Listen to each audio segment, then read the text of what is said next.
Será que o mercado financeiro está exagerando com o Banco do Brasil? Por que eu estou te dizendo isso? É que existe um ponto aqui que talvez esteja passando despercebido e que pode ser aqui, digamos, o valor oculto do Banco do Brasil nesse momento. Eu já te explico, vem comigo. Salve, salve, investidor, como é que você está? E só para recapitular, esse é um ano de queda do Banco do Brasil, em que nesse momento ele está cotado próximo a R$ 20. Mas, independentemente de cotação, que não é o mais importante, é olhar para o valor de mercado atual do banco. Vamos pegar aqui o valor de mercado, 116 bilhões, e comparar com o lucro histórico do Banco do Brasil. E aí, se a gente clica aqui em resultados no Investidor 10, o maior lucro superou 30 bilhões. Vamos pegar esse lucro aqui de 33 bilhões. Então, se eu pegar esse valor de mercado atual de 116 bilhões e comparar com o maior lucro reportado, 33 bilhões, eu estou falando de um índice preço-lucro de 3,5, extremamente baixo. Se eu inverter aqui numerador e denominador, isso me traz um earning yield, que é esse indicador, de 28,4%, quase 30%. Na prática, se o Banco do Brasil estivesse reportando esse lucro, significaria dizer que, ao comprar as ações no preço de hoje, a gente estaria com a perspectiva de retorno de 28,5% ao ano, com base no lucro. Mas é evidente que é o se. Precisa voltar para esse lucro. E será que o Banco do Brasil tem condição disso acontecer? E não só isso, o quando é que importa muito.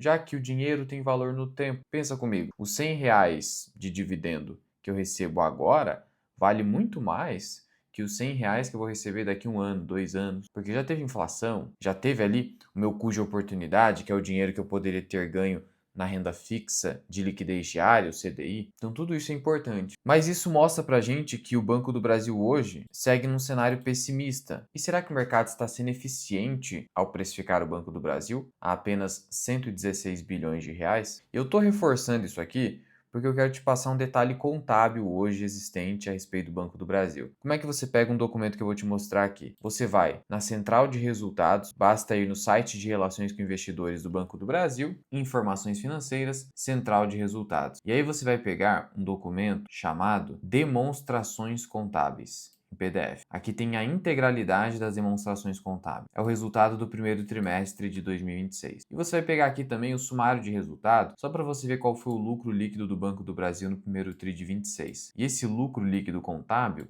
ele foi de 3 bilhões, pouco mais de 3 bilhões. Então veja como o lucro do Banco do Brasil caiu bastante. Isso representou uma queda de mais de 50% na comparação anual. Comparação anual é quando eu comparo o primeiro trimestre de 2026 com o primeiro trimestre de 2025. Comparação trimestral, que é esse T/T, é a comparação do primeiro tri de 26 com o imediatamente anterior, que seria quarto trimestre de 2025. Pois muito bem. E aqui está as demonstrações contábeis. Vai aqui na página 74. É esse item que eu quero te mostrar. Aqui você tem as movimentações nas participações incontroladas, coligadas e controladas em conjunto. O que é isso, Luan? Controladas são as empresas ou CNPJs que são controlados por uma empresa mãe, que a gente chama de holding. Então, o que acontece? O Banco do Brasil, ele tem algumas empresas, a própria BB Seguridade. E quando que uma empresa controla a outra? Quando ela detém mais do que 50% das suas ações ordinárias. E ações ordinárias são aquelas que dão direito a voto, de votar em assembleia. As ações preferenciais não dão esse direito. Então não é simplesmente eu ter mais do que 50% do capital social, que aí envolve todas as ações. Eu preciso ter mais de 50% das ações com direito a voto. É um detalhe técnico importantíssimo. Caso isso aconteça, eu tenho empresa controlada por outra, e a gente chama também de empresa investida ou controlada. Coligada é uma empresa que eu não detenho o controle, só que eu tenho um poder de influência muito grande naquela empresa. Por quê?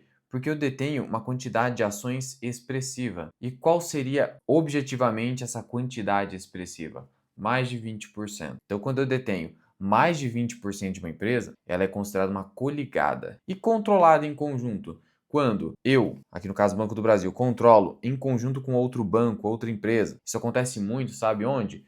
No setor de transmissão de energia elétrica, onde você vence ali uma concessão, você ganha um ativo para explorar esse ativo, uma linha de transmissão, só que eu faço em conjunto. Taesa e Alupar, Isa Energia e Alupar, e assim sucessivamente, perfeito? E por que eu estou te trazendo esse contexto? Para você entender aqui o que eu vou te mostrar. E aqui nós temos, veja só, as empresas que estão dentro do guarda-chuva bancário do Banco do Brasil. Então você tem Banco do Brasil Elo Cartões, em que hoje o Banco do Brasil detém 100% do banco, né, da Elo Cartões. Ele detém também 50% do Banco Votorantim, detém 80,39% do Banco da Patagônia, no exterior. E BB Seguridade está aqui, ó. O Banco do Brasil detém 68,25%. E aí, o que eu quero te mostrar? Eu quero te mostrar aqui o resultado de equivalência. Luan, eu nunca entendi direito o que é esse resultado de equivalência, que você vai notar aqui no final, ó, considerando tanto participação no país quanto no exterior,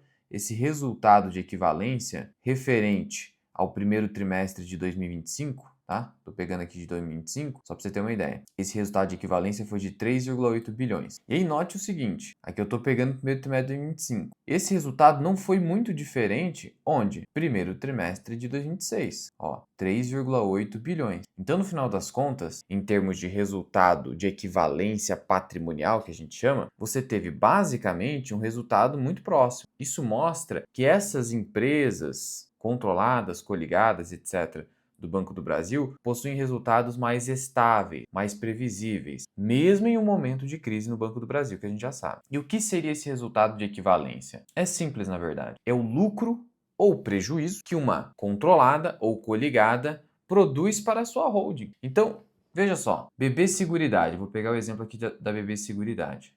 Qual foi o lucro líquido reportado pela empresa no primeiro TRI de 26? 2 bilhões 144 milhões, está aqui, certo? Só que qual foi o resultado por equivalência? 1 bilhão 463 milhões. Por quê? Porque o Banco do Brasil, ele detém um direito de 68,25% sobre a BB Seguridade. Então, basicamente, esse 1 bilhão 463 milhões representa 68,25% do resultado total do período, que foi de 2,1 bilhões de reais. Então, equivalência é nesse sentido, é proporcional à minha participação em uma empresa. Resultado por equivalência. Pensa você na sua carteira de investimentos. Na sua carteira de investimentos, você tem 0,01%, 0,0001, independentemente de qual é essa participação. Por equivalência, você tem direito a tanto do lucro e do dividendo daquela empresa. Só que detalhe, o resultado de equivalência não significa dividendo no bolso do Banco do Brasil. Não, é só referente ao lucro ou prejuízo. Esse é o resultado de equivalência. E esse resultado de equivalência, ele entra no resultado total, consolidado do banco, até para fins tributários. E aí note, de novo, que o meu resultado de equivalência no primeiro trimestre de 2026 foi pouco superior a 3,8 bilhões. E aí o que eu estou pegando aqui? Eu estou pegando a operação de leasing do Banco do Brasil, eu estou pegando consórcio, banco de investimento, asset. Aí logo aqui embaixo eu faço uma divisão mais interessante, eu diria. Quando eu pego aqui somente coligadas e controladas em conjunto. Eu acho até mais interessante para trazer esse insight aqui para você. Aí o meu lucro por equivalência foi de quase 1,8 bilhão. Porque veja, aqui eu estou considerando administradora de consórcio, cartão de crédito,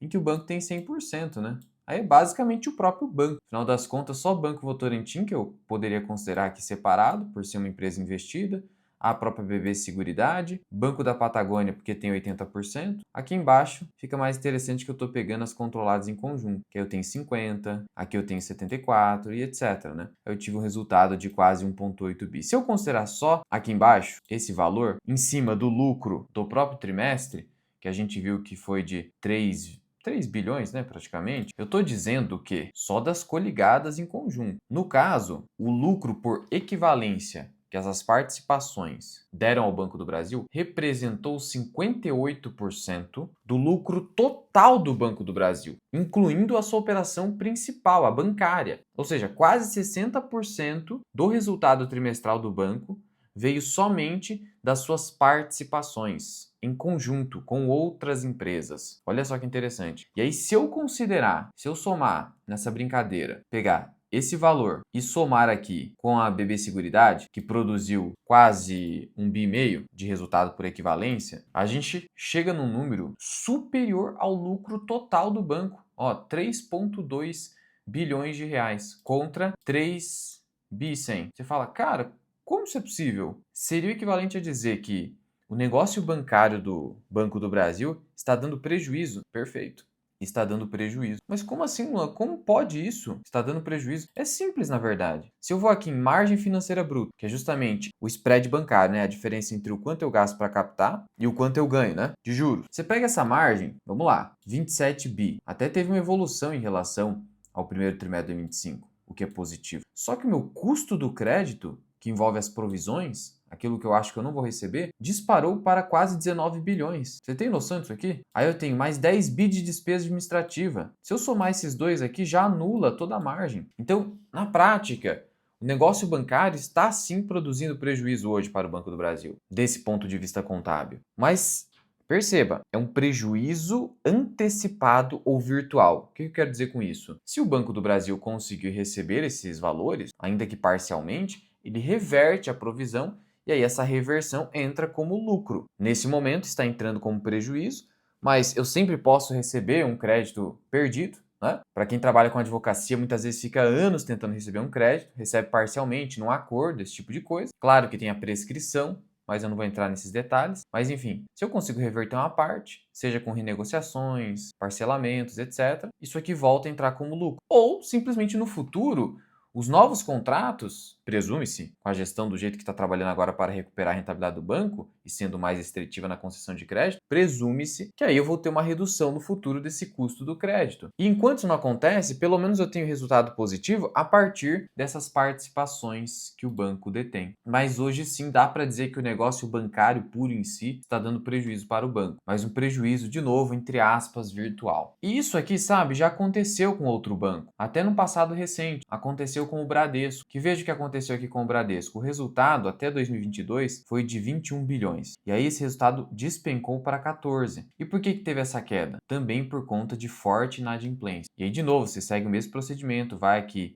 na central de resultados do Bradesco, você seleciona aqui o ano de 2023 e aí você pega demonstrações contábeis consolidadas. Mas o que eu quero te mostrar aqui? Primeiro, o lucro líquido do banco, ele foi de 15 bilhões na verdade, tá? Então tá aqui, ó, em 2023, o lucro foi de 15 bi. E aí quando você pega aqui as demonstrações contábeis consolidadas, aqui na página 23, você tem o seguinte: o grupo Bradesco Seguros reportou um lucro de quase 9 bilhões em 2023. Então, se eu fizer a mesma divisão que a gente fez aqui, 8.900, sobre um resultado total de 15, a gente está falando também, olha que similaridade interessante, só aqui pegando a Bradesco Seguros, que a operação de seguros estava produzindo, no ano de 2023, quase 60% de todo o resultado. E aqui no caso das coligadas e joint venture, quando eu me junto com uma empresa para fazer algum negócio específico, a gente nota que, por equivalência, a operação aqui tecnologia bancária deu até prejuízo ao Bradesco. Então, o resultado por equivalência também pode produzir prejuízo, tá? Não é só lucro, vai depender da empresa investida. De todo modo, fica bastante evidente para a gente que a diversificação dos negócios nessas grandes empresas do setor bancário, essa diversificação é muito salutar, muito saudável para o balanço, porque permite passar pelas crises ainda reportando lucro. E isso segura um pouco a volatilidade, porque se aparece um prejuízo total, aí a volatilidade tende a ser superior no curto prazo. Mas olha a similaridade. Tem aquela frase do Mark Twain, né? A história não se repete, mas ela rima.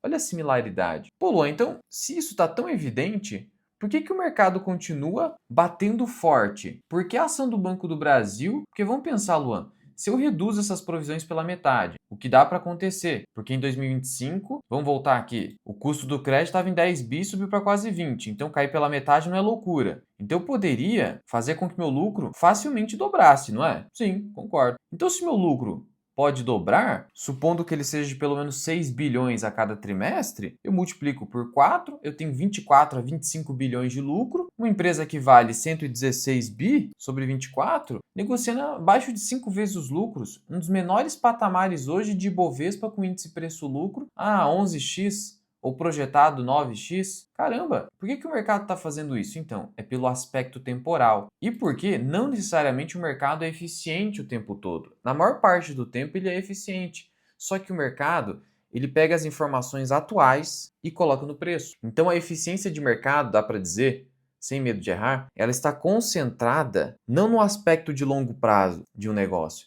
ela está concentrada no que está acontecendo hoje. E, sinceramente, nem poderia ser diferente. Porque como pode o modelo de valuation inserir informações que não existem? O que eu quero dizer com isso? A recuperação do Banco do Brasil está no futuro. Ela ainda não aconteceu. E sempre existe algum nível de probabilidade de não acontecer. Então, como pode o modelo de valuation, em caráter, de certa forma, especulativo, porque não se refere a informações existentes, colocar então uma projeção do que ainda não aconteceu? Até pode fazer isso, mas envolve certa especulação. Ou especulação no sentido de tentar prever o futuro, projetar. Ah, mas isso aconteceu no passado, tem o caso do Bradesco. Sim, mas há incerteza, há um certo nível de incerteza. Isso é suficiente para gerar esse tipo de coisa que está acontecendo com o Banco do Brasil. Mas a gente precisa reconhecer que não é especulativo o seguinte: o fato de que o Banco do Brasil reduziu seu dividendo e existem modelos de valuation com base no dividendo. O dividendo é o fluxo de caixa diretamente no bolso do sócio.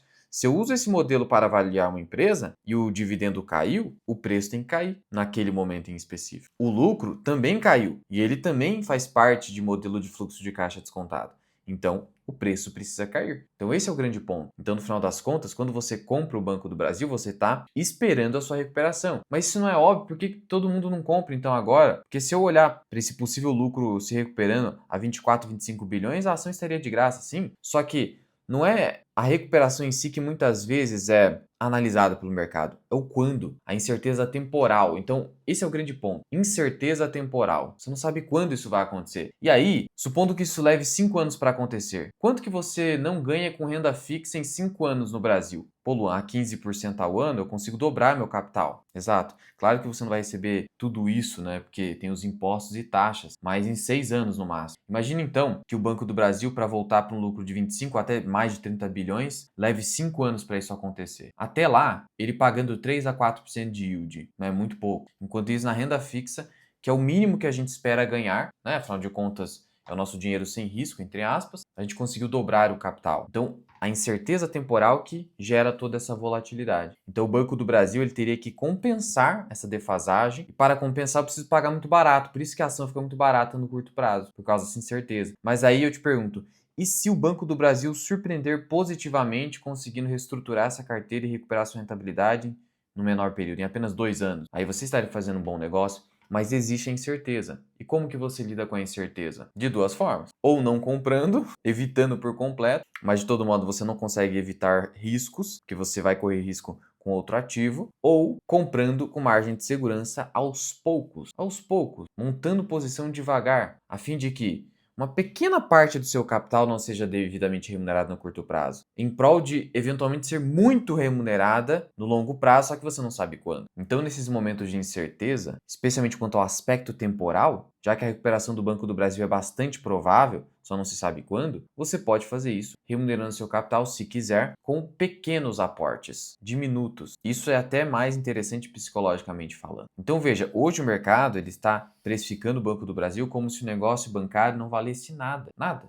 Vale nada. Para o investidor efetivamente de longo prazo, pode sim ser uma oportunidade. Mas, de novo, com essa incerteza temporal embutida. E isso você se protege tanto com diversificação, margem de segurança e pequenos aportes. É evidente que, se existe uma alternativa mais interessante, você vai na alternativa mais interessante. Mas se não existe, é uma maneira de você se expor aos poucos quando há esse cenário, essa tempestade perfeita que a gente fala em relação ao ativo. Por fim, eu te convido a conhecer a minha comunidade, a comunidade de formação Mirai Investing. Por quê? Porque lá, olha só aqui as perguntas dos membros. O membro Matheus perguntou sobre o follow-on do Banco ABC. O Luiz perguntou sobre End, Axie Energia. O Edson perguntou sobre BTG Pactual. O Matheus perguntou aqui sobre o movimento na carteira dele. Eu respondi. As outras perguntas eu respondi em vídeo. E esses conteúdos, esses vídeos, são os vídeos que eu publico para os membros do canal no YouTube. São os mesmos vídeos. Só que na comunidade, você tem um acréscimo. Você tem aqui, ó, os meus relatórios de análise. Então eu vou produzindo relatório de análise, sou CNPI, e esses relatórios estão disponíveis na comunidade de formação Mirai Invest. E você também tem a minha planilha de valor intrínseco, que eu atualizo recorrentemente, pelo menos uma vez por trimestre,